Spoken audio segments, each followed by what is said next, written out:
سو آپ سب کے لیے سمجھنا یہ ہے کہ جب انکوائری سے انویسٹیگیشن میں تبدیل ہوتی ہے تو پہلے میرے سے پوچھا جاتا ہے کہ مجھے انکوائری رپورٹ دکھائی جاتی ہے کہ میرے خلاف کمپلینٹ ہے کیا اور یہ کیوں تبدیل کیا جا رہا ہے انویسٹیگیشن کے اوپر. مجھے کوئی اس کا علم نہیں ہوتا، بلکہ 30 اپریل کو اس کے 2 دن بعد اخبار میں رپورٹ آتی ہے. کسی اخبار میں لکھا ہوتا ہے کہ جی انکوائری انویسٹیگیشن سے گئی. میرے وکیل نے فوری طور پہ اسلام آباد ہائی کورٹ کہا کہ جی کیا ہمیں تو پتہ ہی نہیں ہے اس کا.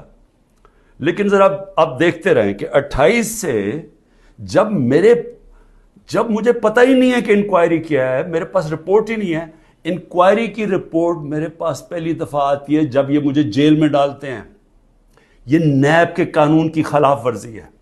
اب بدیتی دیکھیں کہ 28 کو وہ